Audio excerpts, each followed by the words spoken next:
जय हिंद साथियों, स्वागत है आप सभी लोगों का विषय विज्ञान के संपूर्ण हल में। आपको बता दूं 27 फरवरी को होने वाला आपका एग्जाम और इस पेपर से बाहर कुछ भी नहीं आएगा। यदि आप चाहते हैं 70 में 70 तो इस बात की मैं गारंटी लेता हूं दोस्तों, 70 में 70 अब आपके आने वाले 70 में 70 में आपको कोई रोकने वाला नहीं है। 70 में 70 की कर लीजिए तैयारी मात्र 1 घंटे में। दोस्तों आइए वीडियो को हम स्टार्ट करते हैं। सबसे पहले देखते हैं 20 महत्वपूर्ण बहुविकल्पीय प्रश्न। तो दोस्तों एक बार मैं फिर से बता दूं, इससे बाहर कुछ नहीं आएगा। यदि आप अपने पैर पर कुल्हाड़ी मारना चाहते हैं तब आप वीडियो करिए स्किप। अगर आप चाहते हैं 70 में 70 तो उठा लीजिए पेन और कॉपी, एक तरफ से स्टार्टिंग कर दीजिए क्वेश्चन की। देखिए विषय विज्ञान का पेपर है, वो भी है 27 फरवरी को। यदि आप यह वीडियो सुबह भी देख रहे हैं ना तो आपके लिए बहुत ही महत्वपूर्ण होने वाला, देख कर जाइएगा पूरा वीडियो।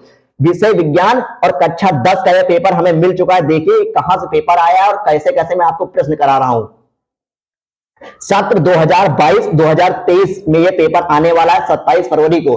आप जब एग्जाम हॉल में जाएंगे तब आपको ये आएगा कि यह प्रश्न कैसे कैसे आएगा और किसका आंसर क्या होगा। ठीक ना, देखिए सबसे पहले इसकी नोटिफिकेशन अच्छे से पढ़ लेते हैं। समय दिया जाएगा दोस्तों आपको 3 घंटे 15 मिनट, क्योंकि आप 2 पेपर दे चुके हैं तो आपको अच्छे से ये सब चीजें पता है। फिर भी एक बार कि कोई नुकसान ना होने पाए इसलिए एक बार फिर से पढ़ लेते हैं। प्रारंभ के 15 मिनट, जो प्रारंभ के 15 मिनट होंगे परीक्षार्थियों को प्रश्न पत्र पढ़ने के लिए निर्धारित है। उसमें आप कुछ भी लिख नहीं सकते, आपको सिर्फ समझना है। प्रश्न पत्र 2 खंडों यानी खंड आ और खंड बा में विभाजित है। ठीक ना, एक आपको खंड आ मिलेगा पेपर में, एक खंड बा मिलेगा। खंड आ तथा खंड बा तीनों खंडों में विभाजित है। जो एक एक खंड है वो का खा गा में विभाजित है। ठीक ना, प्रश्न पत्र खंड आ में बहुविकल्पीय प्रश्न है। और कैसे बहुविकल्पीय प्रश्न है? एकदम इजी वाले बहुविकल्पीय प्रश्न है जो मैं भी आपको कराने जा रहा हूं। जो बहुविकल्पीय प्रश्न होंगे वो OMR शीट पर नीले अथवा काले बॉल पॉइंट पेन से आप ही फिल कीजिएगा और अच्छे से फिल कीजिएगा। अगला पॉइंट देखिए, OMR शीट पर उत्तर अंकित किए जाने के पश्चात उसे काटे नहीं, ये गलती मत करिए। कभी कभी क्या करते हैं, एक जगह बी भर देते हैं तो बी को क्रॉस कर देते हैं। ऐसा मत करिएगा, आप उसको छोड़ दीजिए जो आपका गलत हो गया है। और व्हाइटनर का यूज यानी सफेदा का यूज बिल्कुल भी मत करें। आगे देखिए, खंड बा जो होगा, खंड आ में आपके 20 बहुविकल्पीय हो गए। अब खंड बा में जो आएगा वर्णनात्मक प्रश्न होगा, यानी कि लॉन्ग क्वेश्चन होने वाले हैं। प्रत्येक प्रश्न के सम्मुख यानी कि सामने उसके अंक दिए हुए, कितने प्रश्न का यह अंक है, कितने अंक का यह प्रश्न है, सॉरी। खंड बा के प्रत्येक उपखंड के सभी प्रश्न एक साथ करना आवश्यक है। ये नहीं कि आपने एक कर दिया और दूसरा छोड़ दिया, सभी प्रश्न एक साथ करना है।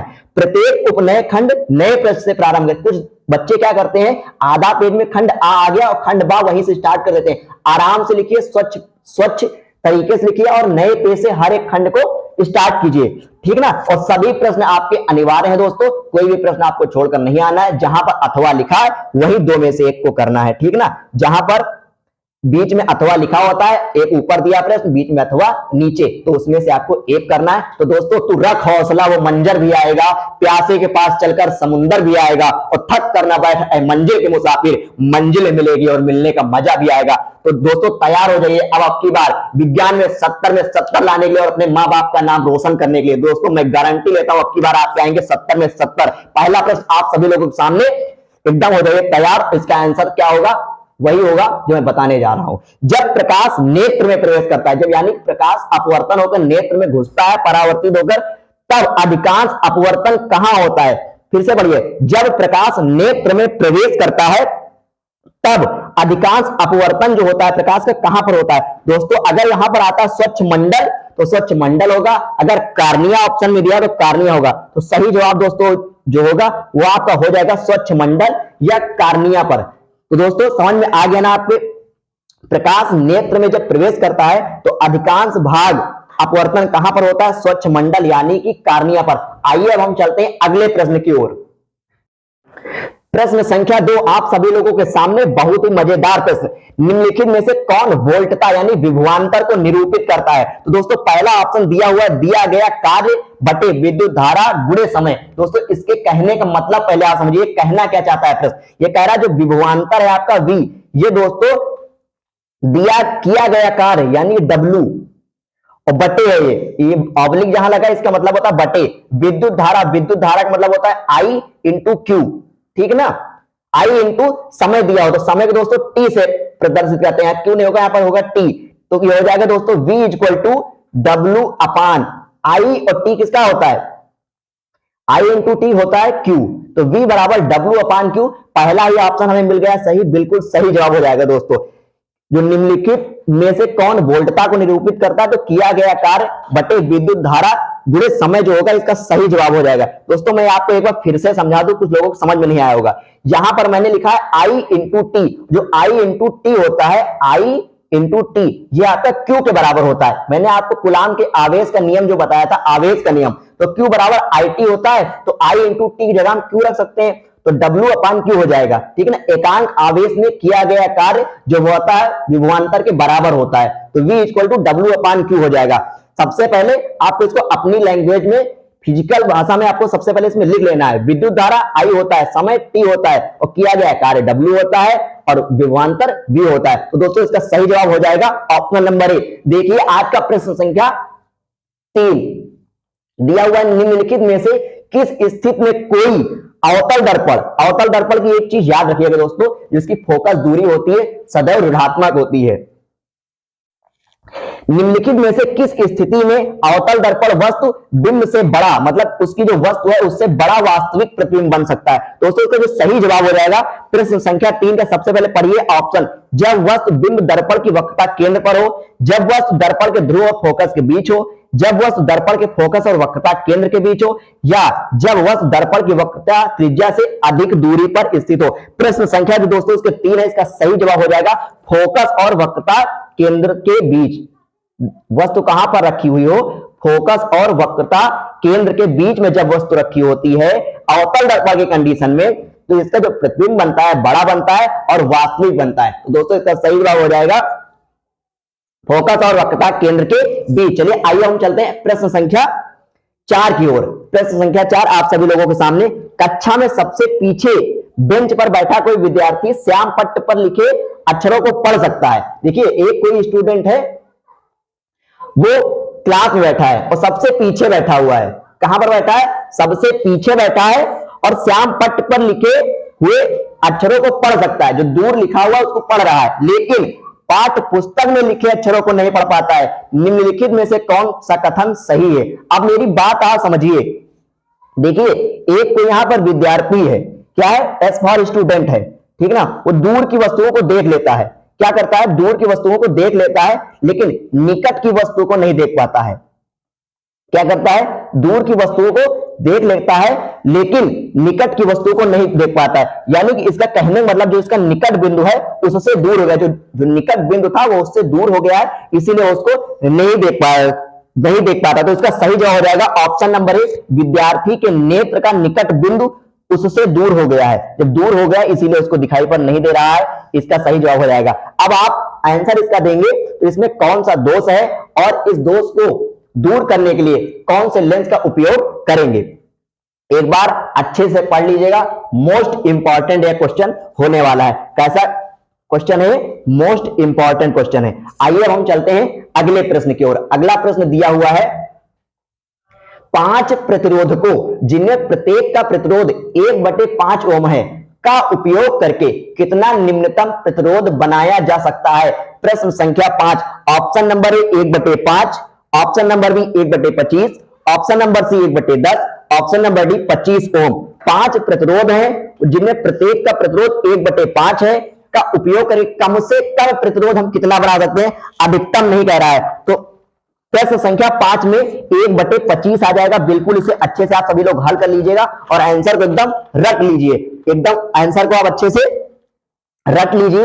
1/5 ओम प्रतिरोध है का उपयोग करके निम्नतम यानी कम से कम कितना बनाएंगे, तो 1/25 ओम। आइए प्रश्न संख्या अगले की ओर चलते हैं। प्रश्न संख्या 6 देखिए, दिए गए चित्र के अनुसार कागज के तल में स्थित किसी क्षैतिज तार में, अच्छे से प्रश्न पढ़िएगा, थोड़ा हार्ड प्रश्न है, जब तक आप समझेंगे नहीं तब तक इसका जवाब नहीं ढूंढ पाएंगे, और इतने प्रश्नों का जवाब आप रट नहीं सकते जब तक कि आप समझने वाले नहीं हैं। दिए गए चित्र के अनुसार कागज के तल में किसी क्षैतिज तार में पूर्व से पश्चिम की ओर कोई नियत धारा प्रवाहित हो रही है। देखिए पूर्व से मान लीजिए ये आपका है ईस्ट, ये ईस्ट है और ये आपका है वेस्ट, तो इसमें जो धारा बह रही है, धारा यानी आई, तो ये पूर्व से पश्चिम की ओर बह रही है, ठीक ना। आगे कह रहा है चुंबकीय क्षेत्र की दिशा उत्तर से दक्षिण की ओर उस बिंदु पर होगी जो चुंबकीय क्षेत्र की दिशा है वो उत्तर से, ये मान लीजिए आपका उत्तर है, ये उत्तर से दक्षिण की ओर, उत्तर से दक्षिण की ओर उस बिंदु पर होगी जो, इसका ऑप्शन देखते हैं। तो दोस्तों इसके ऑप्शन दिए हुए हैं, तार के ठीक ऊपर है, तार के ठीक नीचे है, कागज के तल में तार के ऊपर में स्थित है उत्तर में, कागज के तल में तार के दक्षिण में स्थित है। तो दोस्तों इसका जो सही जवाब हो जाएगा 6 में डी हो जाएगा, तार के ठीक नीचे है। क्या हो जाएगा दोस्तों? तार के ठीक नीचे है, यानी ये तार है तार के ठीक नीचे है। आइए देखते हैं अगला प्रश्न, निम्नलिखित में से किसके द्वारा अनंत पर किसी वस्तु का प्रतिबिंब अत्यधिक छोटा बनेगा? तो दोस्तों देखिए, जब अवतल दर्पण होगा या केवल उत्तल दर्पण, या केवल उत्तल लेंस, या फिर अवतल दर्पण, उत्तल दर्पण, अवतल लेंस, उत्तल लेंस, अनंत पर स्थित किसी वस्तु का प्रतिबिंब अत्यधिक छोटा बनने वाला है जब अवतल दर्पण हो, चाहे उत्तल दर्पण हो, चाहे अवतल लेंस, चाहे उत्तल लेंस। अगर अनंत पर कोई वस्तु रखी है तो उसका प्रतिबिंब हमेशा छोटा का छोटा ही बनने वाला है। ठीक है ना? आइए अगला प्रश्न देखते हैं, एक मिश्रात या मिश्र धातु है। तो दोस्तों इसका जो सही जवाब हो जाएगा मिश्र धातु में, अगर पूछे मिश्र धातु कौन सी धातु होती है तो आप सभी लोग कमेंट करके बताइएगा। मैं ऑप्शन आपको देता हूं दो, पीतल या एंटीमनी, पीतल या एंटीमनी, इनमें से कौन सी मिश्र धातु है? दोस्तों जो मिश्र धातु है एक तत्व है या एक यौगिक है या एक समांगी मिश्रण है या एक विषमांगी मिश्रण है? दोस्तों इसका सही जवाब होने वाला है, दोस्तों इसका सही जवाब आप सभी लोगों को कमेंट बॉक्स में देना। यह बहुत ही महत्वपूर्ण प्रश्न है, प्रश्न संख्या 8 बहुत ही महत्वपूर्ण है, लिख लीजिए दोस्तों। 8 का सी नंबर है, हो सकता है आप ना ढूंढ पाए, 8 का सी नंबर है, एक समांगी मिश्रण होता है। यहां पर अगर मिश्र धातु की जगह सिर्फ पीतल दे दे या कोई धातु दे दे जो मिश्र धातु है तब पूछे, तब भी आपका समांगी मिश्रण ही होने वाला है। प्रश्न संख्या 9 अति महत्वपूर्ण प्रश्न आप सभी लोगों के सामने, निम्नलिखित में से असंतृप्त हाइड्रोकार्बन को पहचानिए। CH3 single bond, CH2 single bond, CH2 फिर सिंगल बॉन्ड के साथ CH3, CH3 CH dual bond CH and CH3। अगला है CH3 single bond CH and CH3। Option number 4 आप सभी लोगों को दिखाते हैं, ऑप्शन नंबर 4 क्या होना है? तो दोस्तों इसमें 9 जो है, इसका 9 प्रश्न का आखिरी ऑप्शन देखते हैं। इसका जो लास्ट ऑप्शन है डी नंबर, जो CH3 है ये सिंगल बॉन्ड C के साथ जुड़ा है, सिंगल बॉन्ड यही कार्बन CH3 के साथ जुड़ा है और ये CH3, और ये लास्ट में जो है डुअल बॉन्ड CH2 के साथ में जुड़ा हुआ है। दोस्तों इसमें जो असंतृप्त हाइड्रोकार्बन है, तो असंतृप्त जो हाइड्रोकार्बन दोस्तों है इसमें, वो आपका हो जाएगा 9 नंबर का जो आंसर सही आपका हो जाएगा बी तथा सी, ये दोनों असंतृप्त हाइड्रोकार्बन है। बी तथा सी दोनों असंतृप्त हाइड्रोकार्बन है। ठीक है, तो 9 का डी ऑप्शन आपका बिल्कुल सही हो जाएगा। आइए हम चलते हैं प्रश्न संख्या 10 की ओर।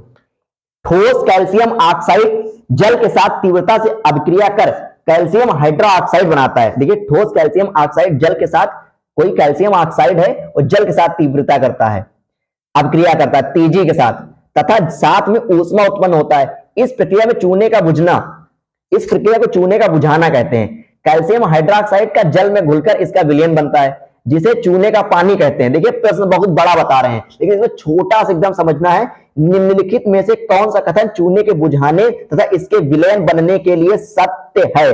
प्रश्न संख्या 10, यह एक ऊष्माक्षेपी अभिक्रिया है, यह एक ऊष्माक्षेपी अभिक्रिया है। रट्टा मान लीजिए, रट्टा मान लीजिए, ये क्या है? यह एक ऊष्माक्षेपी अभिक्रिया।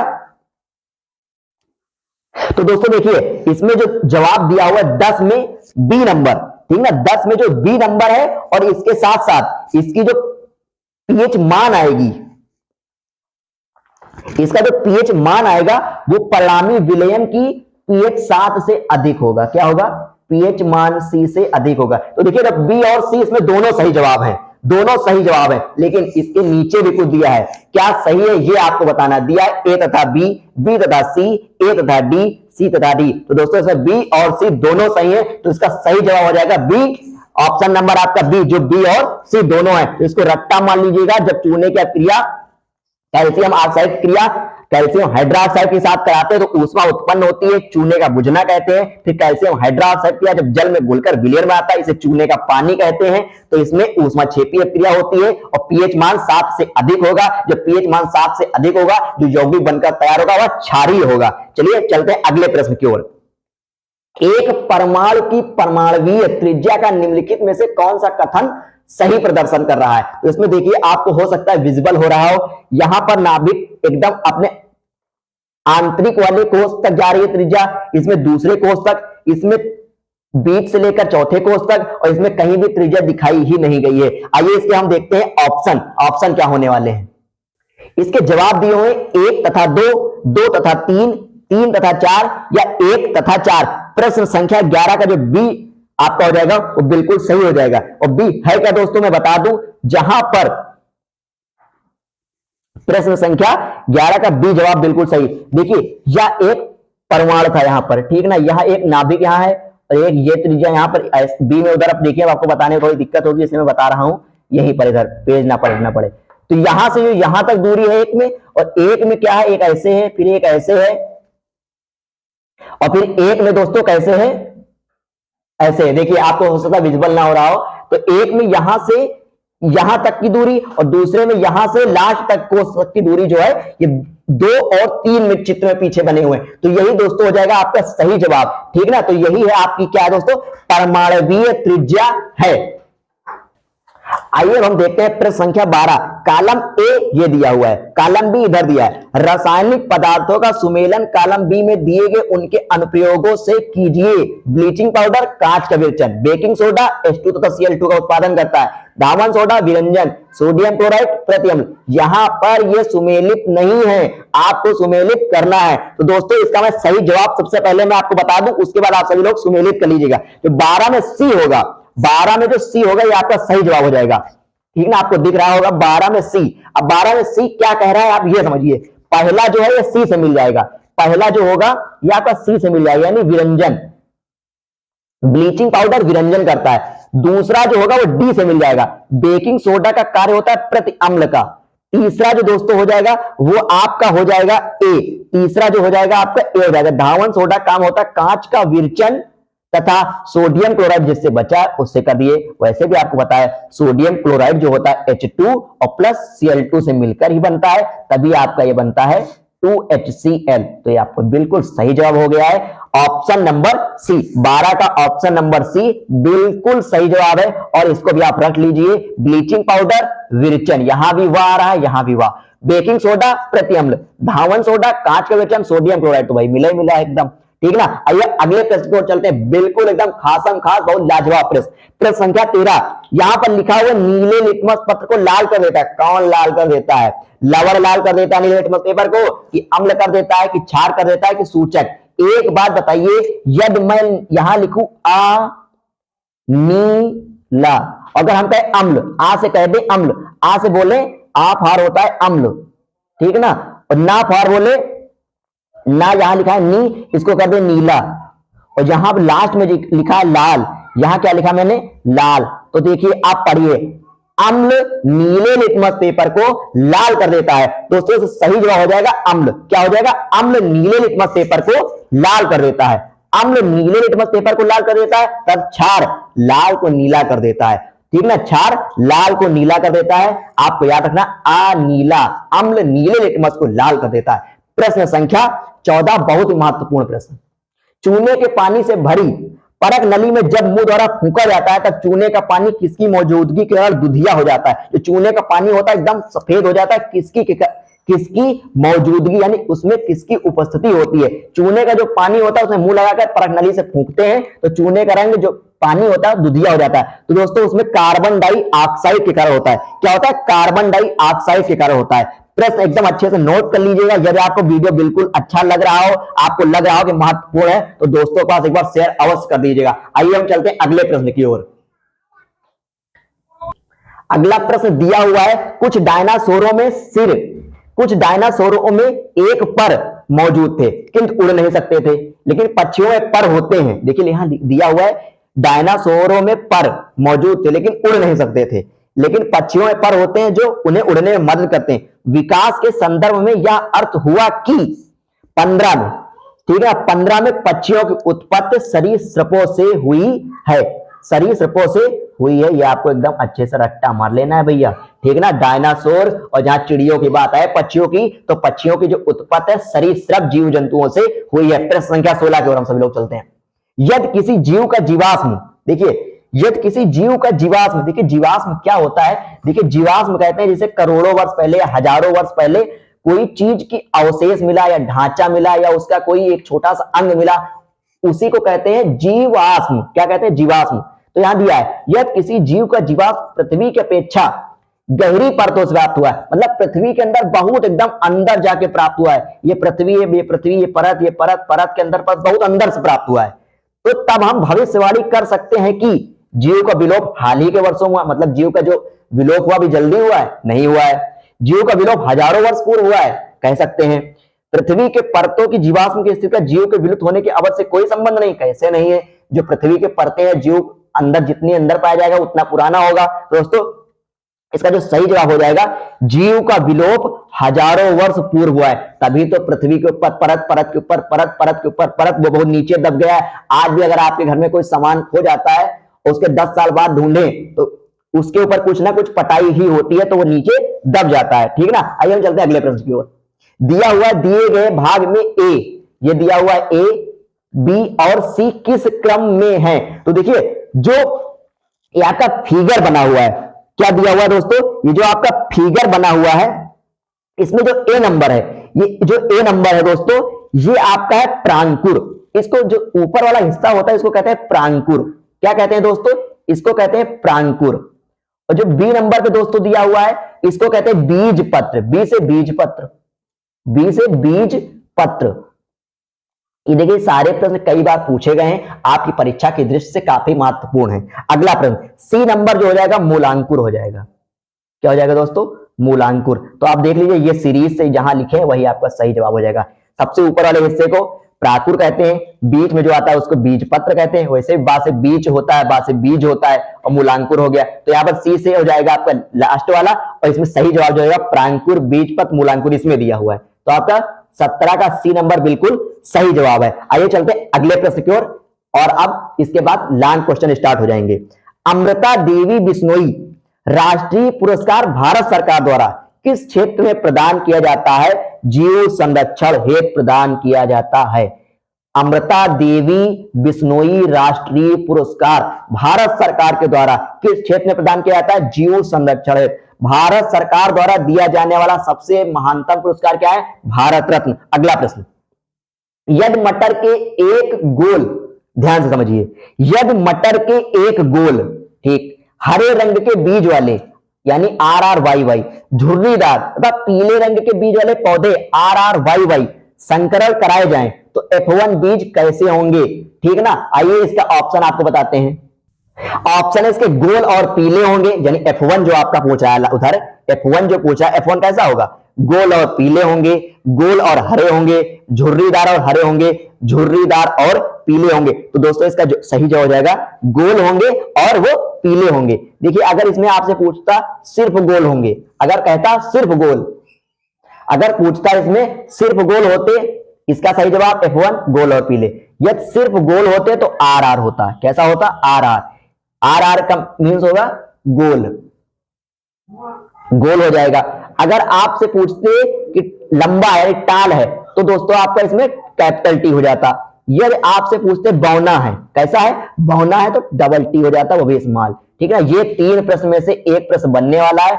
ठीक ना? मटर के पौधे पर मेंडल ने अपना आविष्कार किया था, मतलब अपना प्रयोग किया था, 7 चरण में किया था, मटर के पौधे पर किया था।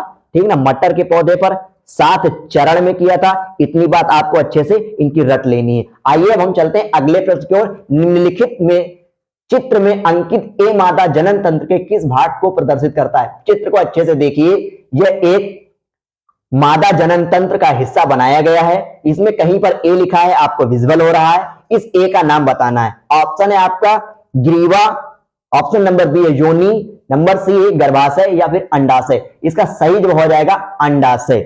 क्या हो जाएगा? ऑप्शन नंबर बी का आपका डी। ऑप्शन क्वेश्चन नंबर 20 का ऑप्शन नंबर बी बिल्कुल सही है। तो दोस्तों ये क्या दिया हुआ है? ये आपका अंडाशय है। क्या है दोस्तों? ये अंडाशय है। ठीक ना? आइए अब हम चलते हैं। देखिए ये आपके थे अति महत्वपूर्ण बहुविकल्पीय प्रश्न, जो अब आपको ये निर्धारित करा चुके हैं कि आपके 20 में 20 नंबर को कोई काट ही नहीं सकता, 20 में 19 आपके आने वाले नहीं है। अब हम आगे की तैयारी करते हैं और आपको कराते हैं खंड बा। मैंने आपको बताया था खंड आ के 20 बहुविकल्पी प्रश्न OMR शीट पे भरने, नीले या काले बाल पॉइंट से भरने, अच्छे से कीजिएगा और हम आशा करते हैं हम अच्छे से करके आएंगे। अब हम आपको कराते हैं आगे के प्रश्न, क्योंकि आज हम कराएंगे आपको 70 में 70 का टारगेट है और 70 में 70 आपके अब आने वाले हैं। चलिए चलते हैं आगे की ओर। तो दोस्तों अब हम आते हैं खंड बा वर्णनात्मक प्रश्न। वर्णनात्मक प्रश्न का होता है, अभी तक आप बहुविकल्पी में सिर्फ विकल्प पर टिक कर देते थे, यानी OMR शीट पर भर देते थे। अब आपका बिना लिखे हुए काम नहीं चलने वाला है। तो जो दोस्तों पानी से नहाएगा वो लिबास बदलेगा और जो पसीने से नहाएगा वो इतिहास बदलेगा। तो दोस्तों आप तैयार हो जाइए पेन और पेंसिल लेकर एक बार फिर से लिखने के लिए। ये आ गया आपका उपखंड का। आपने खंड का के 20 बहुविकल्पी प्रश्न कर लिए, अब उपखंड का के प्रश्नों को हल करने के लिए हो जाइए तैयार। पहला प्रश्न आप सभी लोगों के सामने, वो भी 4 अंक का, ठीक ना, दिया हुआ है। गोलीय दर्पण द्वारा परावर्तन के लिए चिन्ह परिपाटी लिखिए। ये मत सोचना ये पेपर आने वाला नहीं है। 2023 27 फरवरी आपको सुबह आपकी आंखों के सामने यही प्रश्न होगा। तब आप इसके प्रश्न जितने, अगर आपने ये वीडियो देखी, आपने पढ़ाई की है, तो आप इसके प्रश्न कर रहे होंगे, अर्थात आप सिर्फ बैठे होंगे। तो देखिए गोलीय दर्पण द्वारा परावर्तन के लिए चिन्ह परिपाटी लिखना है। दोस्तों मैं आपको बता दूं, जो गोलीय दर्पण होता है वो 2 प्रकार का होता है। गोलीय दर्पण आपका अवतल दर्पण भी हो सकता है, या फिर आपका अवतल दर्पण भी हो सकता है और उत्तल दर्पण भी हो सकता है। अवतल दर्पण के बारे में आपको याद रखना है, जो अवतल दर्पण होता है वो उसकी आपकी फोकस दूरी ऋणात्मक होती है। आप मैं फिगर के हिसाब से दिखा देता हूं जिसमें आपको अच्छे से समझ में आ जाए।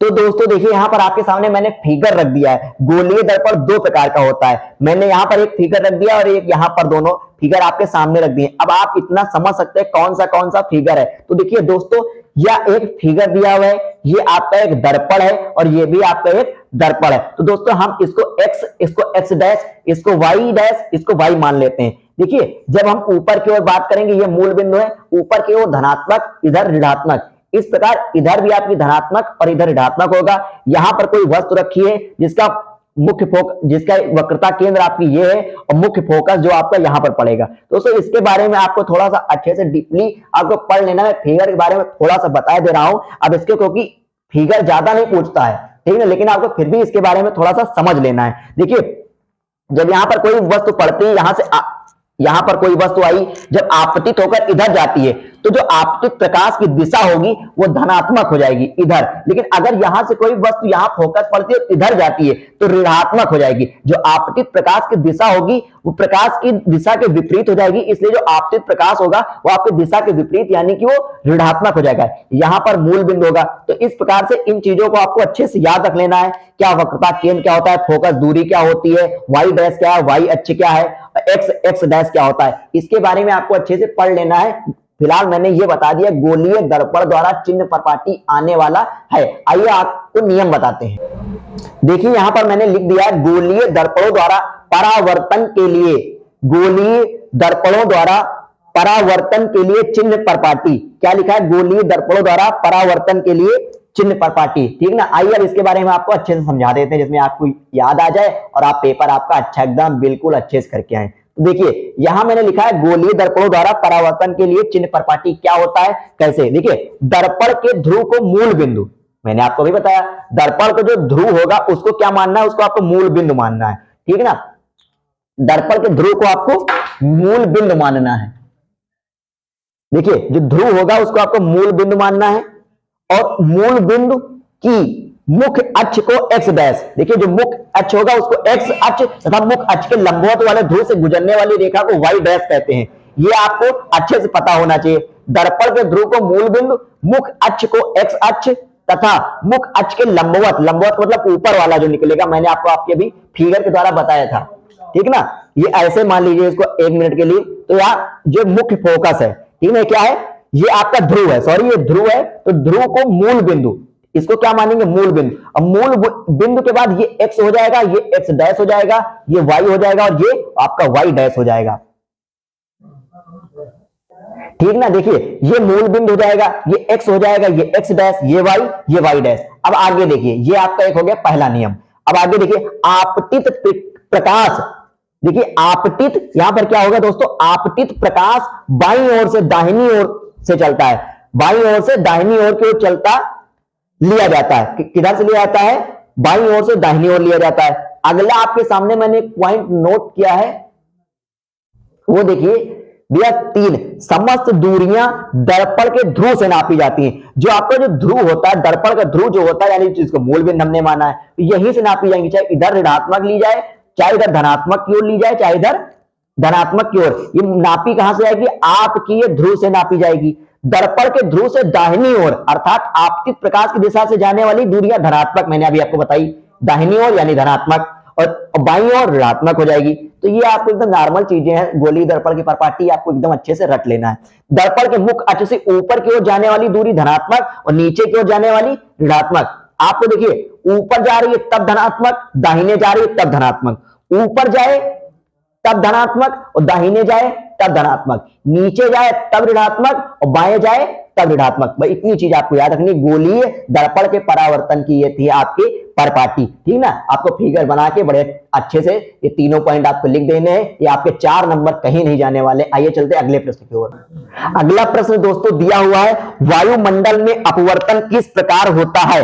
वायुमंडल है, ठीक ना। वायुमंडल आपको वायुमंडल के बारे में अच्छे से पता होगा। वायुमंडल में अपवर्तन जो होता है किस प्रकार होता है? तारे क्यों टिमटिमाते हैं और ग्रह क्यों नहीं टिमटिमाते हैं? ये 4 नंबर का प्रश्न है। जब आप वायुमंडल में अपवर्तन लिखेंगे तब आपको 2 नंबर का काम हो जाएगा, और जब आप लिखेंगे तारे क्यों टिमटिमाते हैं तब भी 2 नंबर का। तो आपका 4 नंबर का प्रश्न एकदम अच्छे से हल होने वाला है। तो तैयार हो जाइए। वायुमंडल में अपवर्तन किस प्रकार होता है और वायुमंडल क्या है, इसके बारे में अच्छे से आप पढ़ लीजिएगा, जिससे कि आपका पेपर अच्छे से हो। आइए चलते हैं वायुमंडल में अपवर्तन किस प्रकार होता है इसके उत्तर की ओर। तो अब हम देखते हैं वायुमंडलीय अपवर्तन क्या होता है। देखिए जो वायुमंडल होता है सभी लोगों को अच्छे से पता है। विभिन्न स्तरों पर, देखिए विभिन्न स्तर होते हैं, विभिन्न स्तरों पर वायु में, ठीक ना, विभिन्न स्तरों पर वायु में अलग अलग क्या होता है? प्रकाशीय घनत्व होता है। देखिए हर चीज का घनत्व जो होता है अलग होता है। तो जब वायुमंडल में एक परत में जाएंगे, दूसरी परत में जाएंगे, जैसे ये परतें होती हैं, तो उसमें जब दूसरी परत में जाते हैं तो अब भी उसका जो घनत्व होता है वो चेंज हुआ करता है। जैसे मान लीजिए यह एक वायुमंडल है, इसकी यह एक लेयर है, इसकी दूसरी ये लेयर है, इसका जो प्रकाशीय घनत्व होगा, जो प्रकाश की आने का, लाइट के आने का जो घनत्व होगा वो चेंज हो जाएगा, ठीक है ना। तो यही है। तो वायु की विभिन्न परतें विभिन्न प्रकाशीय माध्यमों के रूप में कार्य करती हैं। समझने की कोशिश कीजिएगा। वायु की जो विभिन्न परतें झेल कर आता है प्रकाश, वो भी माध्यम में, कई माध्यमों में विभिन्न रूप से कार्य करता है, ठीक ना। और अपवर्तन तब होता है, देखिए जब एक लाइट एक माध्यम से दूसरे में आया, फिर दूसरे तीसरे में आया, तीसरे में आया, तो प्रकाशीय घनत्व भी चेंज हो रहा है। तो प्रकाशीय जब घनत्व चेंज होगा तो विभिन्न प्रकार से कार्य भी करेगा। तब होता है जब प्रकाश एक ऐसी परत से दूसरी परत तक जाता है, ठीक ना। तो इसी को वायुमंडलीय अपवर्तन कहते हैं। विभिन्न स्तरों पर वायु में अलग अलग प्रकाशीय घनत्व होते हैं।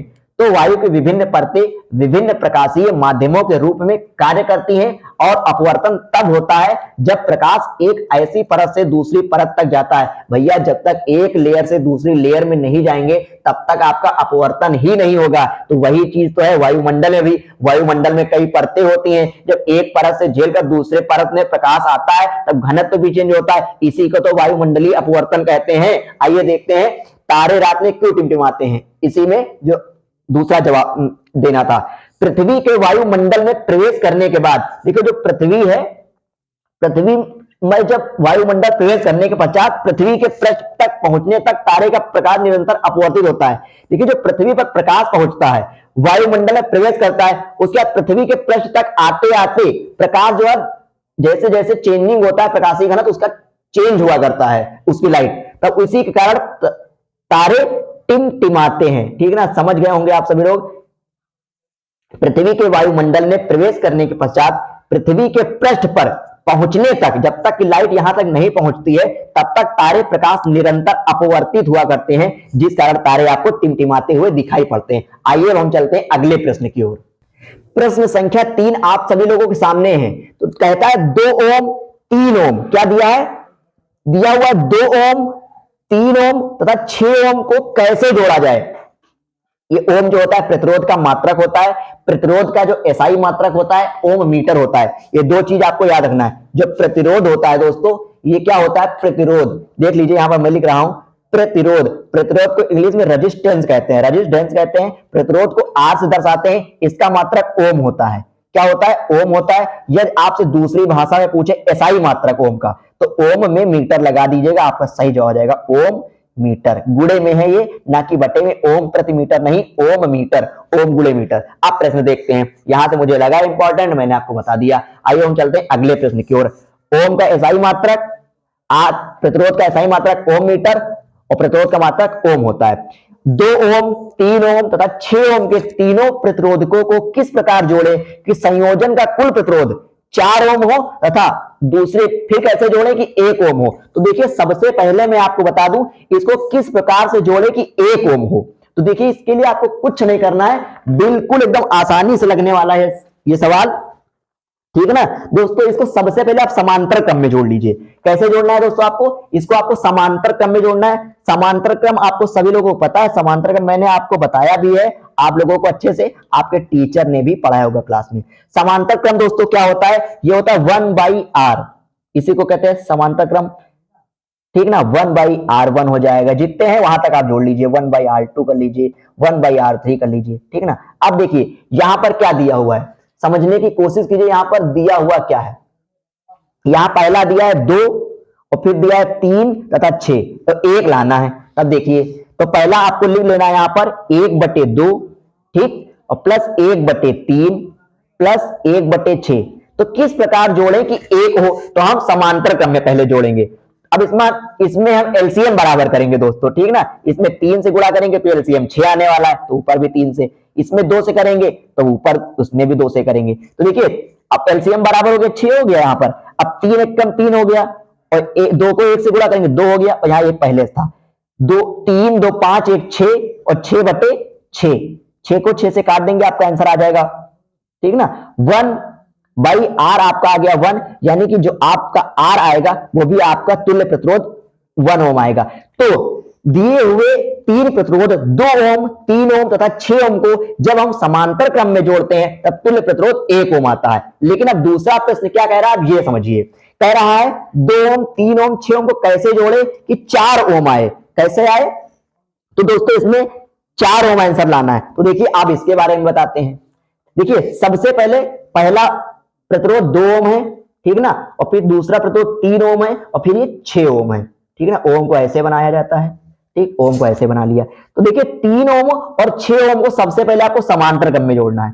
कैसे जोड़ना है, यहां लिख लेना है, प्रतिरोध नंबर 1 प्रतिरोध नंबर 2 को समांतर क्रम में जोड़ने पर आपको ये सब अपनी लैंग्वेज में भाई लिखना जरूर, तभी आपको 4 नंबर के 4 नंबर मिलेंगे। तो 3 ओम 6 ओम को समांतर क्रम में जब जोड़ेंगे तो 1/r = 1/3 + 1/6, ठीक। इसको 2 से मल्टीप्लाई करेंगे क्योंकि एलसीएम बराबर कर रहे हैं, तो ये आपका नीचे 6 आ जाएगा, और 2 1 2 हो जाएगा, प्लस का 1 इधर पहले दिया, इक्वल टू हो जाएगा 3/6, ठीक ना। ये आपका 3/6 आएगा, 3 1 2 3 2 6, 1/r = आपका आ गया 1/2, यानी कि यहां से हम कह सकते हैं जो आपका इधर आया है r, आपका 2 आया है, ठीक है। इसका और इसका 2 आया है। अब आपका समांतर क्रम में जब इन 2 को जोड़ा तो 2 आ गया, अब 2 इसमें श्रेणी क्रम में जोड़ दीजिए। अब श्रेणी क्रम में जोड़ने पर, तो श्रेणी क्रम में कैसे होता है, r = r1 और प्लस r2।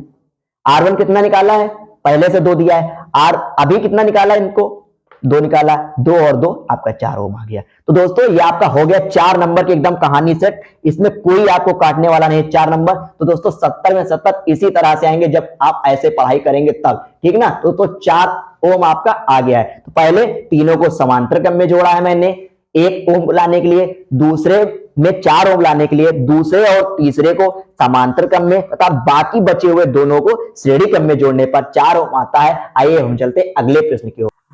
तो दोस्तों अब तैयार हुई 6 में 6 अंक लाने के लिए। 70 में 70 लाने से पहले आपको 20 में 20 लाने हैं, फिर 4 में 4 लाने हैं, फिर उसके बाद 6 में 6 लाने हैं, तभी आपके 70 में 70 आने वाले हैं दोस्तों। तो दक्षिण हस्त यानी दक्षिण हाथ, अंगुष्ठ यानी अंगूठा, नियम में अंगूठे की दिशा क्या निर्दिष्ट करती है। पहले आपको बताना है दक्षिण हाथ, दाहिने हाथ के अंगूठे के नियम में अंगूठे की जो दिशा होती है वो आपकी क्या बताती है। तो मैं आपको सबसे पहले इसका आंसर यही, देखिए बहुत लोग क्या करते हैं, ये पूरा सवाल पढ़ते हैं, परेशान हो जाते हैं, छोड़ देते हैं, अरे यार इतना कौन पढ़ेगा, कैसे आएगा। तो पहले पढ़ रहे हो ना, पहले लिखो इसको, दक्षिण हस्त अंगूठे के नियम में अंगूठे की दिशा को क्या निर्दिष्ट करती है, क्या बताती है? तो अंगूठे की दिशा जो होती है, अगर आपने अच्छे से पढ़ा है तो अंगूठे की जो दिशा होती है दक्षिण हाथ के नियम में विद्युत धारा की दिशा बतलाती है। क्या बतलाती है दोस्तों? विद्युत धारा की दिशा बतलाती है। विद्युत धारा, विद्युत धारा की मात्रा क्या होता है दोस्तों? एम्पियर होता है। ये विद्युत धारा की दिशा बतलाता है। कौन? ये आपका दाहिने हाथ का अंगूठे का नियम। दायां हाथ, यहां 60 का लिख लिया अंगूठा, ठीक ना? तो ये हो गया। आगे कह रहा है यह नियम किस प्रकार फ्लेमिंग के वाम हस्त से भिन्न है। मतलब कहता है ये जो नियम है, ये दाहिना हाथ का अंगूठा विद्युत धारा की दिशा बतलाता है, और जो फ्लेमिंग के बाएं हाथ का नियम है वो इनसे किस प्रकार अलग है। ठीक, अब दूसरे प्रश्न का जवाब देना है। तो आपको अच्छे से हम बता देते हैं फ्लेमिंग के बाएं हाथ का नियम होता क्या है, आपको एकदम रट जाएगा। तो दोस्तों हम बताते हैं आपको दक्षिण हस्त के अंगूठे का नियम। मैंने आपको बताया अंगूठा जो होता है विद्युत धारा की दिशा को प्रदर्शित करता है दाहिने हाथ के नियम में, दाहिने हाथ के अंगूठे के नियम में, और अंगुलियां जो होती है चुंबकीय क्षेत्र की दिशा। अब कहता है ये जो नियम है ना दाहिने हाथ के अंगूठे का नियम, ये फ्लेमिंग के बाएं हाथ के नियम से किस प्रकार भिन्न है। तो आप फ्लेमिंग के बाएं हाथ का नियम लिख दीजिए, नीचे लिख दीजिए भिन्न है किस प्रकार। यदि हम देखिए फ्लेमिंग के बाएं हाथ का नियम ये कहता है यदि हम अपने हाथ के इस प्रकार, देखिए इसको हम इस प्रकार जब करेंगे, मेरा बाएं हाथ है, ठीक है, अंगूठा, तो यदि हम अपने हाथ की अंगूठे, यदि हम अपने हाथ के अंगूठे तथा उसके पास वाली दोनों अंगुलियों को इस प्रकार फैलाएं कि तीनों एक दूसरे के लंबवत हो, मतलब तीनों जो हो एक दूसरे के, मतलब इस प्रकार फैलाएं कि अंगुली नीचे वाली उंगली बीच वाली दो के लंबवत हो और सबसे अंगूठा उसके लंबवत, मतलब एक दूसरे के बीच में 90 डिग्री का कोण बना रहा हो। तब पहली अंगुली जो होगी आपकी, पहली उंगली चुंबकीय क्षेत्र की दिशा यानी बी प्रदर्शित करती है, और जो बीच वाली अंगुली होगी वो आपकी धारा की दिशा बतलाती है, और ऊपर वाले में चुंबकीय क्षेत्र अंगुलियां बताती हैं, तथा अंगूठा चालक पर लगने वाले बल को प्रदर्शित करता है।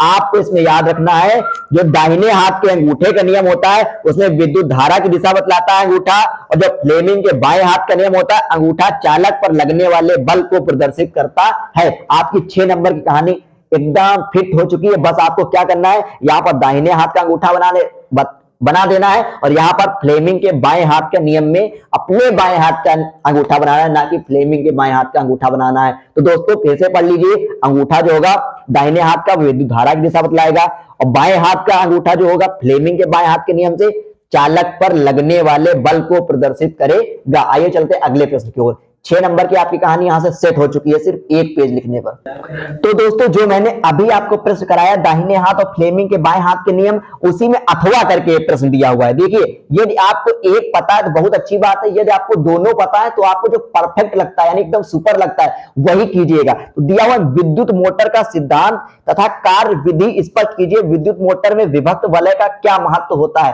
देखिए विद्युत मोटर आपको बनाना है, इसके बारे में बताना है, तो आपको थोड़ा सा हम बता देते हैं, एक बार इसकी प्रैक्टिस कीजिएगा चित्र बनाने की।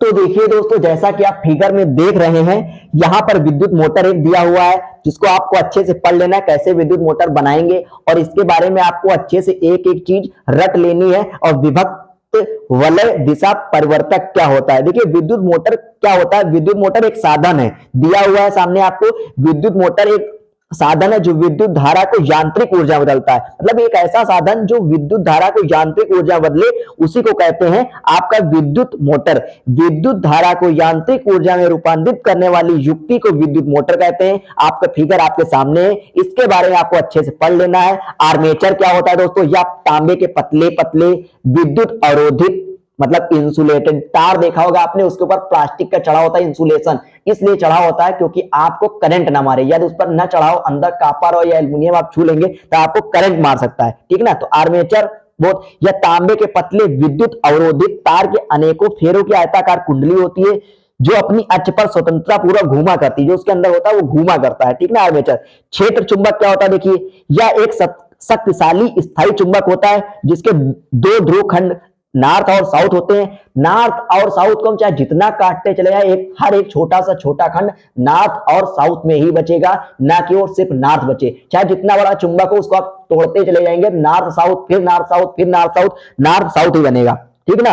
देखिए कुंडली इसी क्षेत्र में घूमा करती, किस क्षेत्र में, 2 ध्रुवों खंडों में, नॉर्थ से साउथ और साउथ से नॉर्थ की दिशा में चुंबकीय क्षेत्र उत्पन्न हुआ करता है। विभक्त वलय क्या होता है, देखिए इसमें फिगर में आपको एकदम साफ साफ दिख रहा है। या दो अर्धवृत्ताकार खंडों में विभक्त एक वलय होता है जो कुंडली के दोनों सिरे एक एक अर्ध वलय से जुड़े होते हैं। यह वलय खंड अलग अलग ग्रेफाइट के बने दो गुटकों को स्पर्श करते हुए घूमते हैं, जिन्हें बुश कहते हैं। ठीक ना, तो इस प्रकार से आप अच्छे से इसको पढ़ लीजिएगा, इसकी कार्यविधि पढ़ लीजिएगा, इसकी संरचना और चित्र आप अच्छे से रख लीजिएगा, आपका 6 नंबर कहीं नहीं जाने वाला। आइए चलते हैं अगले प्रश्न की ओर। अगला खंड आ चुके हैं उपखंड बा में दोस्तों। उपखंड बा क्या कह रहा है, निम्नलिखित यौगिकों की संरचनाएं चित्रित कीजिए। देखिए यहां पर दिया हुआ क्लोरोप्रोपेन, क्या दिया हुआ, क्लोरोप्रोपेन दिया है, और यहां पर दिया हुआ मेथिल प्रोपेनल, और दूसरा दिया हुआ 2x2 डाइमेथिल ब्यूटेनॉल। अगला पेंटेनोइक अम्ल। एक एक नंबर के चारों संरचनाएं एकदम चित्रित कर दीजिए, आपके 4 नंबर कहीं नहीं जाने वाले। आपको हम 2 एकदम महत्वपूर्ण वाले बताए देते हैं और आप 2 अपने घर पर अच्छे से रिवीजन कर लीजिएगा। देखिए दोस्तों यहां पर दिया हुआ क्लोरोप्रोपेन, मैंने यहां पर फिगर बना दिया। क्लोरोप्रोपेन क्या होता है, C3H6 होता है। अब यहां क्लोरो है तो यहां पर एक साथ Cl जुड़ जाएगा, क्या जुड़ जाएगा, C3H6 Cl हो जाएगा। इसकी संरचना हम इस प्रकार बना सकते हैं, देखिए कार्बन के एक कार्बन परमाणु के साथ 4 हाइड्रोजन जुड़े होते हैं। कार्बन की संयोजकता कितनी होती है, 4 होती है। तो देखिए कार्बन के साथ यहां पर एक H हम जोड़ देंगे, एक H इधर जोड़ देंगे, एक H इधर जोड़ देंगे। अब इस कार्बन से यह कार्बन परमाणु एकल बंध द्वारा जुड़ा है, यहां भी H जुड़ा है, यहां H जुड़ा है, यहां H जुड़ा है। अब यहाँ जो Cl इसके साथ लगा है, यहाँ Cl लगा देंगे, यहाँ ब्रोमीन होता तो ब्रोमीन लगा देते, कुछ और दिया होता था कुछ और लगा रहे। तो दोस्तों ये क्या हो गई, ये आपकी क्लोरोप्रोपेन की संरचना हो गई, और इसी के साथ आपका 1 नंबर एकदम बिल्कुल पक्का हो गया। तो इसको हम लिख सकते हैं CH3 single bond CH2 CH2 CH2, इधर CH2 के साथ Cl जोड़ दे। Cl2 की कहीं जगह नहीं बताई गई है, Cl की कहीं जगह नहीं बताई गई है, तो इसको हम उपयुक्त जगह पर जोड़ देते हैं। देखिए अगला प्रश्न दोस्तों क्या है, मेथिल 2-मेथिल प्रोपेनॉल। ठीक है, 2-मेथिल प्रोपेनॉल को C सिंगल बॉन्ड के साथ ऑक्सीजन का एकल जोड़ेंगे, हाइड्रोजन का एकल, फिर सिंगल बॉन्ड के साथ आप कार्बन एक जोड़ दीजिए, CH3 जोड़ के H लगा के इसको आपको एकदम कंप्लीट कर लेना है। आपको एकदम इसके बारे में 2-4 अच्छे से एकदम पढ़ाई कर लेनी है, जिसमें कि आपका इसमें एक भी नंबर कहीं छूट न पाए दोस्तों। इतनी मेहनत कामयाब हो और अच्छे से पढ़ाई कीजिए, मेरी यही तमन्ना है कि आपके अच्छे से अच्छे अंक आए। आइए चलते हैं अगले प्रश्न की ओर। जय हिंद दोस्तों, देखिए अगला प्रश्न आप सभी लोगों के सामने एक बार फिर से आ चुका है, और खंड खा का है। इसमें 4 नंबर आपके कहीं नहीं जाने वाले। कुछ तत्वों के परमाणु क्रमांक आपको बताना है। क्या बताना है दोस्तों, कुछ तत्वों के परमाणु क्रमांक बताना है। मैंने आप सभी लोगों से, अपने विद्यार्थियों से बताया थे 1 से 20 तक के परमाणु क्रमांक वाले तत्वों को एकदम अच्छे से लर्न कर लीजिए, याद कर लीजिए। इसे हमने अपनी भाषा में याद किया था, हाही लीबे बकनोफनी नामा गलसी पस्कर अर्केका शक्ति बकर मनफे कोनी कूजन। मुझे 20 से 25 तक एकदम अच्छे से याद है, ठीक ना। तो आप लोग भी अच्छे से लर्न कर लीजिएगा। तो यहां पर दिया हुआ 10, क्या दिया हुआ है, 10 दिया हुआ है, 20 दिया हुआ है, 7 दिया हुआ है और 14 दिया हुआ है। इन परमाणु क्रमांक वाले तत्वों के नाम बताना है। 10 पे क्या आता है और 14 पे क्या आता है, 7 पे क्या आता है, 20 पे क्या आता है। तो दोस्तों 10 पे जो आता है वो आपका नियान आता है। क्या आता है दोस्तों, 10 पे आपका नियान आता है, ठीक ना। और 20 पे इसी तरह से आपको याद रखना, 20 पे कैल्शियम आता है दोस्तों। 20 पे क्या आता है, कैल्शियम आपका आता है, ठीक है, यहां पर कैल्शियम हो जाएगा। 7 पे दोस्तों आपका नाइट्रोजन आता है, ठीक ना, नाइट्रोजन। वायुमंडल में सर्वाधिक कौन सी गैस पाई जाती है, आप सभी लोग कमेंट बॉक्स में कमेंट करके बताइएगा। 14 नंबर में आपको 14 परमाणु क्रमांक किसका होता है, सिलिकॉन का होता है, सिलिकॉन का होता है, सिलिकॉन का होता है। एक प्रश्न आपको अच्छे से याद करना, लिथियम एक धातु है और ये सबसे हल्की धातु है। तो दोस्तों इसमें 4 के मैंने चारों करा दिए, 4 नंबर आपके एकदम हो गए हैं पक्के, ठीक ना। 10 पे नियान, 20 पे कैल्शियम, 7 पे नाइट्रोजन, 14 पे सिलिकॉन। आइए हम चलते अगले प्रश्न की ओर। अगला प्रश्न दिया हुआ है, आवर्त सारणी में इन तत्वों के समूह संख्या तथा आवर्त पहचानिए। आपको एक बार मेंडलीव की आवर्त सारणी उठानी है, उसको आपको अच्छे से हल करना है, आपको इसके बारे में अच्छे से पढ़ाई करनी होगी भाई। हम चलते अगले प्रश्न, प्रश्न संख्या 7 की ओर, और इधर गिनिए भैया, 1 2 3 4 5 6 नंबर, ये आपको एकदम अच्छे से लर्न होना चाहिए। अब आपको हम कराते हैं इन सभी अभिक्रियाओं को। देखिए कैल्शियम हाइड्रोक्साइड की क्रिया किसके साथ कराएं, कि कैल्शियम कार्बोनेट तथा जल बने। फिर दूसरी, किस सिल्वर नाइट्रेट की क्रिया किसके साथ कराएं, कि जिंक नाइट्रेट प्लस सिल्वर बने। एल्युमिनियम की क्रिया किसके साथ कराएं, कि एल्युमिनियम क्लोराइड प्लस कॉपर बने। बेरियम क्लोराइड की क्रिया किसके साथ है, पोटेशियम सल्फेट तथा बेरियम सल्फेट। मैग्नीशियम की क्रिया किसके साथ कराएं, कि हाइड्रोक्लोरिक अम्ल तथा मैग्नीशियम क्लोराइड। क्लोरीन की क्रिया किसके साथ कराएं तथा हाइड्रोजन सल्फाइड बने। तो इन प्रश्नों को हम आपको एकदम अच्छे से बताते हैं, पक्का भूलने वाले नहीं है। आइए देखते हैं कैसे करते हैं। तो देखिए दोस्तों, मैंने आपकी सुविधा के लिए प्रत्येक के लिए संतुलित समीकरण और रासायनिक समीकरण लिखे यहाँ पर मैंने कॉपी में नोट कर दिए हैं, जिससे कि आपको हर एक चीज एकदम बेसिक से बहुत अच्छी तरीके से समझ में आ जाए, पक्का भूलने वाले नहीं है। कैल्शियम हाइड्रोक्साइड की क्रिया किसके साथ कराएं कि कैल्शियम कार्बोनेट तथा जल बने। सबसे पहले आप देखिए, जो यहाँ हिंदी में लिखा हुआ है इसको आप अपनी भाषा, केमिकल भाषा यानी रासायनिक भाषा में लिखिए, कैल्शियम हाइड्रोक्साइड को CaOH कहते हैं, ठीक। और प्लस अब इसके साथ किसकी अभिक्रिया कराएं कि आपका क्या बने, कैल्शियम कार्बोनेट। कैल्शियम कार्बोनेट का मतलब CaCO3 बने तथा जल H2O बने। तब देखिए दोस्तों, यहां पर हमारे पास Ca एक है, ठीक, Ca यहां भी एक है, O यहां पर एक है, यहां भी 3 1 4 है, और यहां पर H है 2, यहां पर एक ही H है। दोस्तों मैं आपको सबसे पहले बता दूं, कैल्शियम हाइड्रोक्साइड क्रिया जब हम कार्बन डाइऑक्साइड से कराते हैं तभी आपका बनता है कैल्शियम कार्बोनेट तथा जल। अब आप यहां पर संतुलित करके देख लीजिए बराबर है या नहीं। Ca यानी कैल्शियम के अणु कितने हैं, 1, इधर कितने हैं, 1। अब देखिए कार्बन का कितना अणु है, 1।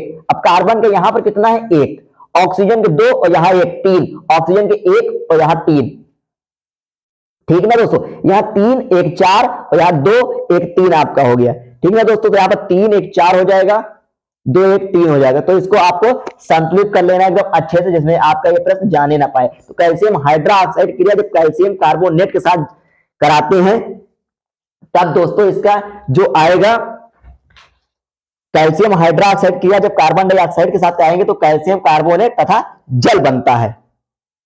तो दोस्तों तो इसका सही जवाब हो जाएगा कैल्शियम हाइड्रोक्साइड, ये हो गया है। या देखिए, और कार्बन डाइऑक्साइड की इसके साथ क्रिया कराएंगे तो आपका कैल्शियम कार्बोनेट तथा जल बनेगा। देखिए यहाँ OH है, इसका OH का यहाँ होल पॉइंट लगा देंगे, तब आपकी रासायनिक समीकरण जो है बिल्कुल पूर्णतः रूप से संतुलित हो जाएगी। आइए हम चलते हैं अगले प्रश्न की ओर। बहुत ही महत्वपूर्ण प्रश्न दिया हुआ था, जो दिया हुआ था मैंने आपके लिए काफी पहले से नोट कर लिया है। 6 थे जिसमें आपका एक आपका कंप्लीट हो चुका है। तो इसमें एक बार फिर से समझ लीजिए, कैल्शियम हाइड्रोक्साइड की क्रिया किसके साथ कराते हैं तो कार्बन डाइऑक्साइड के साथ कराने पर हमें कैल्शियम कार्बोनेट मिलता है तथा जल बनता है। सिल्वर नाइट्रेट, सिल्वर नाइट्रेट का मतलब होता है AgNO3। सिल्वर नाइट्रेट का मतलब होता है AgNO3 की क्रिया किसके साथ कराएं, जिंक सल्फेट यानी ZnSO4 मिले तथा सिल्वर मिले। सिल्वर का मतलब होता है Ag। तो देखिए दोस्तों, इधर आपका जिंक है, जिंक सल्फेट है, इधर सिल्वर है, लेकिन ध्यान से देखें तो इधर आपका Ag है, इधर भी Ag है, इधर भी SO4 है, इधर SO4 नहीं है। तो दोस्तों अगर हम ध्यान से देखें तो यहां पर जब हम किया जिंक सल्फेट के साथ करा दें, किसके साथ दोस्तों अगर हम करा दें इसकी क्रिया में, यदि हम जिंक सल्फेट के साथ करा दें तो दोस्तों इसकी जो रासायनिक समीकरण हो जाएगी बिल्कुल एकदम सही हो जाएगी दोस्तों, ठीक ना। इसकी क्रिया जिंक सल्फेट के साथ कराने पर, जिंक सल्फेट के साथ, जिंक सल्फेट की क्रिया सिल्वर नाइट्रेट के साथ कराने पर जिंक नाइट्रेट तथा आपका सिल्वर प्राप्त होता है। तो दोस्तों ये बिल्कुल सही जवाब हो जाएगा। आइए हम चलते हैं अगले प्रश्न की ओर। अगला प्रश्न दिया, एल्युमिनियम की क्रिया किसके साथ कराएं, एल्युमिनियम क्लोराइड तथा कॉपर बने। तो एल्युमिनियम देखिए दोस्तों, एल्युमिनियम की क्रिया यहां पर लिखिए Al प्लस किसके साथ कराएं, क्या बनने वाला, एल्युमिनियम क्लोराइड AlCl2 बनेगा आपका, प्लस कॉपर बनेगा। तो देखिए दोस्तों, इसमें आपको क्या करना, संतुलित करने के लिए एल्युमिनियम क्रिया करानी किसके साथ है तो कॉपर क्लोराइड के साथ जब कराएंगे तभी आपका इधर हो जाएगा। तो देखिए यहां पर आप संतुलित कर लीजिएगा एकदम, आप आराम से यहाँ 3 लगा दीजिए, यहाँ पर 2 लगा लीजिए, आपकी अब क्रिया संतुलित हो गई है, ठीक है ना। तो एल्युमिनियम की क्रिया किसके साथ कराएंगे, कॉपर क्लोराइड के साथ कराने पर एल्युमिनियम क्लोराइड बनने वाला है। अगर ये आपसे पूछे किस प्रकार की क्रिया है तो दोस्तों एक विस्थापन अपक्रिया। अगले प्रश्न की ओर चलते हैं। बेरियम क्लोराइड, बेरियम क्लोराइड का मतलब होता है BaCl2। BaCl2 की क्रिया पोटेशियम सल्फेट यानी K2SO4 के साथ कराने पर बेरियम सल्फेट BaSO4 मिलता है, बेरियम सल्फेट BaSO4। अब मेरा बचा क्या, देखिए Ba यहां से निकल गया, यहां से SO4 निकल गया, तो आपके पास बचा K2Cl2, K2Cl2 बचा, यानी इसको हम 2KCl लिख सकते हैं, ठीक है ना। पोटेशियम क्लोराइड बचा, तो आपकी बेरियम क्लोराइड की क्रिया पोटेशियम सल्फेट के साथ कराने पर बेरियम सल्फेट तथा पोटेशियम क्लोराइड बनता है। ये आपको एकदम अच्छे से समझ लेना है। मैग्नीशियम, देखिए अगला दिया है, अगला दिया मैग्नीशियम Mg प्लस हाइड्रोक्लोरिक अम्ल HCl की क्रिया कराने पर क्या बनता है, मैग्नीशियम क्लोराइड बनता है, MgCl2 बनता है। क्या बनता है दोस्तों, Mg बनता है, MgCl2 बनेगा। तो आपकी जो जब मैग्नीशियम क्रिया हाइड्रोक्लोरिक अम्ल के साथ कराते हैं तब हाइड्रोजन गैस निकलती है। तो दोस्तों इसको अगर संतुलित करेंगे तो यहाँ पर H2 है, यहाँ 2 लगा देंगे, Cl2 हो गया, MgA अब आपकी संतुलित भी हो गई। तो दोस्तों मैग्नीशियम क्रिया हाइड्रोक्लोरिक अम्ल के साथ कराने पर आपकी हाइड्रोजन गैस मुक्त होती है, मैग्नीशियम क्लोराइड बनता है, HCl के साथ कराते हैं मैग्नीशियम की क्रिया। आइए अगले प्रश्न को चलते हैं, आज का बहुत ही महत्वपूर्ण और अंतिम रासायनिक समीकरण। इसके बाद 1-2 प्रश्न और है, इसके बाद आपका वीडियो खत्म हो जाएगा। आपके 70 के 70 नंबर की आप तैयारी एकदम पूर्ण रूप से कर चुके हैं, ये मानिए आप। क्लोरीन की क्रिया किसके साथ कराएं कि हाइड्रोजन क्लोराइड बने। क्लोरीन का मतलब होता है Cl2, क्लोरीन का मतलब Cl2 की क्रिया किसके साथ कराएं कि हाइड्रोजन क्लोराइड बने, HCl बने। तो भैया यहाँ H है, यहाँ H नहीं है, हाइड्रोजन के साथ कराने पर क्लोरीन की क्रिया HCl बनता है। यहाँ Cl2 है, यहाँ एक ही है तो यहाँ 2 लगा दीजिए। अब लेकिन हाइड्रोजन यहाँ 2 हो गए तो यहाँ पर हाइड्रोजन 2 कर दीजिए, ठीक ना। तो आप हाइड्रोजन क्रिया जब क्लोरीन के साथ कराएंगे तो आपको हाइड्रोक्लोरिक अम्ल मिलने वाला है। आइए हम चलते हैं अगले प्रश्न की ओर, आज के एकदम बहुत ही महत्वपूर्ण टॉपिक की ओर। एक बार स्क्रीनशॉट इन प्रश्नों का सभी का आप ले लीजिएगा, पेपर के में जाने से पहले सभी प्रश्नों को हल कीजिए। अब हम चलते हैं अगले प्रश्न की ओर। यहां पर कह रहा है निम्नलिखित पर टिप्पणी लिखिए, यानी कि संयोजन अपक्रिया दिया हुआ, मैंने आपसे पहले ही बताया था 4 अपक्रियाओं में से एक अपक्रिया आपकी आने वाली है। और देख लीजिए आपके सामने 2023 का एकदम महत्वपूर्ण वाला पेपर रख दिया और संयोजन अपक्रिया पूछ भी लिया। संक्षारण पढ़ लीजिएगा, भर्जन पढ़ लीजिएगा, इसके साथ साथ 1-2 ऐसी चीजें होती है जो बहुत पूछता है, उसमें आपको पढ़ लेना विकृत गंधिता। दोस्तों पढ़ लेना है, क्या पढ़ लेना है, विकृत गंधिता आपको पढ़ लेना है, विकृत गंधिता। संक्षारण यहां पर पूछ ही लिया है, ठीक है ना दोस्तों। विकृत गंधिता बहुत पूछा जाता है, विकृत गंधिता को आप अच्छे से पढ़ लीजिएगा। तो आपको हम बताते हैं संयोजन अपक्रिया, संक्षारण और भर्जन क्या होता है। तो दोस्तों देखिए यहाँ पर दिया हुआ है संयोजन अपक्रिया। संयोजन अपक्रिया क्या होती है, जब 2 या 2 से अधिक, यानी 2 लोग हो, 2 लोग का मतलब 2 पदार्थ हो या तत्व हो या यौगिक हो, बात एक ही है, चाहे पदार्थ कहें, चाहे तत्व कहें, चाहे यौगिक है, संयोग करके मिल जाए और एकल उत्पाद का निर्माण करें, इस अपक्रिया को, ऐसी अपक्रिया को संयोजन अपक्रिया कहते हैं। एक बार फिर से समझिए, जब 2 या 2 से अधिक पदार्थ तत्व या यौगिक संयोग करके एकल उत्पाद का निर्माण करते हैं, ऐसी अपक्रियाओं को संयोजन अपक्रिया कहते हैं, ठीक है ना। देखिए यहाँ 2 लोग हैं, यहाँ अकेला बना, यहाँ 2 लोग हैं, यहाँ अकेले बने। फिर और देखिए 1-2, यहाँ पर मैग्नीशियम है, या इसकी क्रिया ऑक्सीजन के साथ कराने पर मैग्नीशियम ऑक्साइड बनेगा। क्या बनेगा, मैग्नीशियम ऑक्साइड बनेगा, एकल उत्पाद।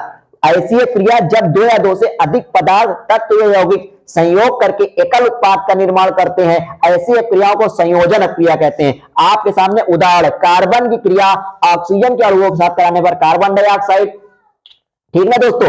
हाइड्रोजन के 2 अणु ऑक्सीजन का एक मिलकर जल का निर्माण करता है, मैग्नीशियम और ऑक्सीजन के संयोग से मैग्नीशियम ऑक्साइड बनता है। मैं आपको एक चीज दोस्तों और बता दूं जो कि बहुत ही महत्वपूर्ण होती है और बहुत ही पूछा जाता है, ठीक ना दोस्तों।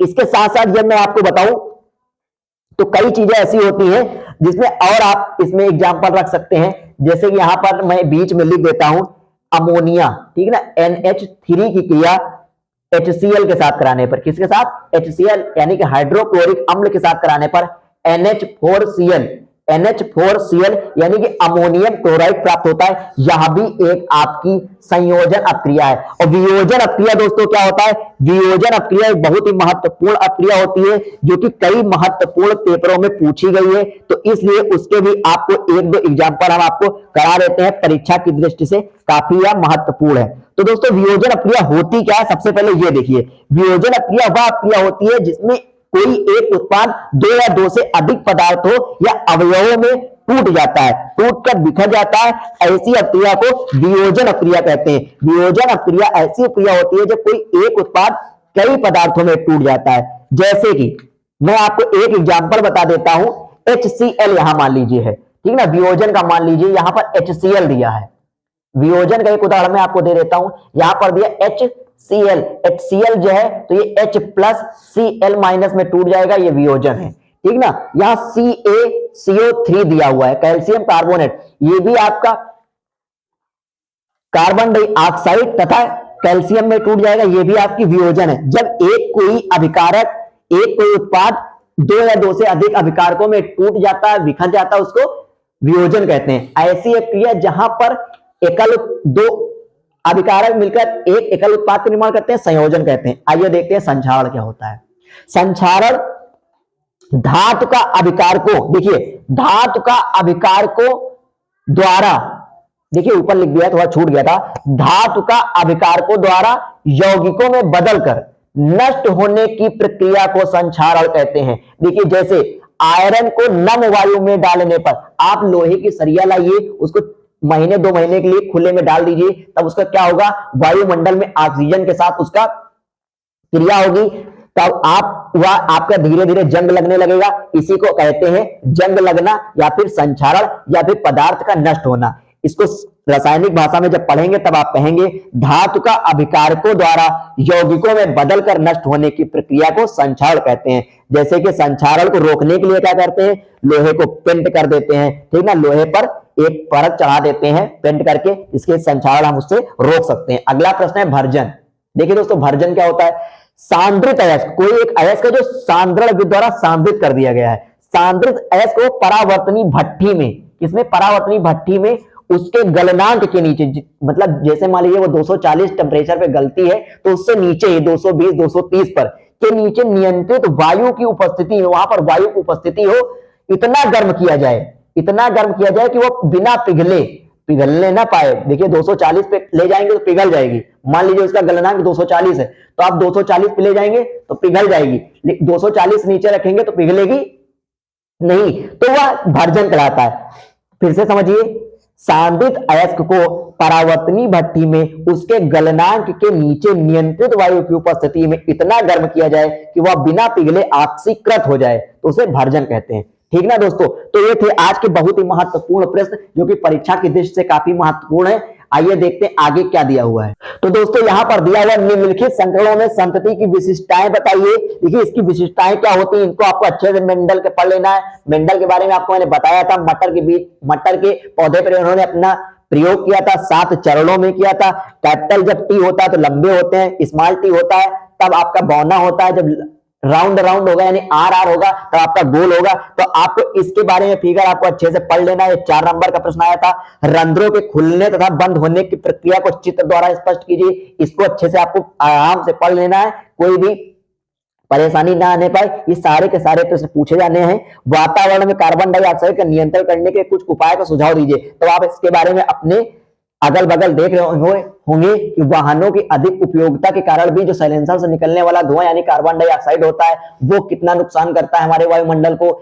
जगह जगह लगे हुए जो कारखाने होते हैं उससे निकलने वाला पदार्थ, उससे निकलने वाला जो धुआं होता है उसमें कार्बन डाइऑक्साइड की मात्रा कितनी होती है। इस प्रकार आप अपने कार्बन डाइऑक्साइड का नियंत्रण करने के लिए अपने उपाय दे सकते हैं। सरकार भी इसके लिए समय समय पर कदम उठाया करती है, जैसे कि पलाली जलाने पर मना किया जाता है, ठीक है ना। इस प्रकार कई आप पढ़ लीजिएगा अच्छे से, आप इसमें 1-2 समीकरण पढ़ लीजिएगा, इसके बारे में आपको समझाना है। वृक्कों में मूत्र निर्माण की प्रक्रिया का सचित्र वर्णन कीजिए। देखिए आपको 2-4 चीजें पढ़ लेनी है।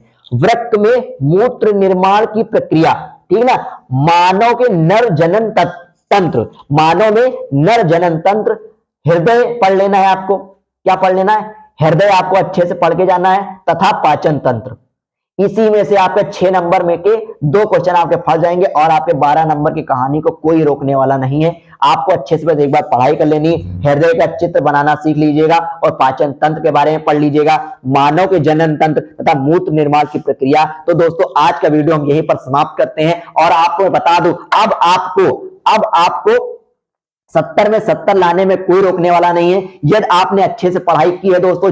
जो जितने भी मैंने आज आपको क्वेश्चन कराए ये बहुत ही इंपॉर्टेंट दोस्तों क्वेश्चन कराए, परीक्षा की दृष्टि से काफी महत्वपूर्ण थे। और ये यूपी एमएसबी यानी उत्तर प्रदेश माध्यमिक शिक्षा बोर्ड के द्वारा जो पेपर जारी किया गया था उसको मैंने आपको हल करा दिया है।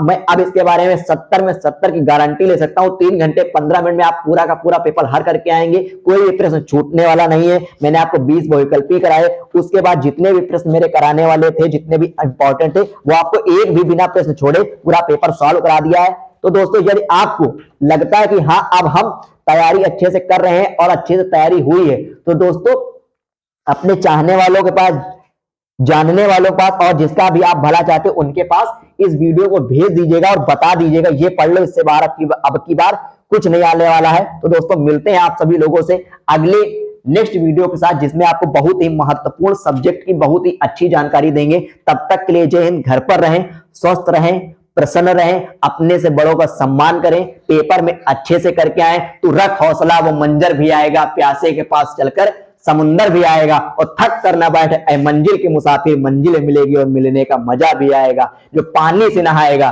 जो लिबास बदलेगा, जो पसीने से नहाएगा, पूरा पूरा इतिहास बदल कर रख देगा। तो आप तैयार हो जाइए अपने माँ बाप का नाम रोशन करने के लिए, समाज में अपनी छवि अलग से बनाने के लिए। वक्त का इंतजार कीजिए जनाब, तुम्हारी मुलाकात हमसे होगी। जय हिंद, जय भारत।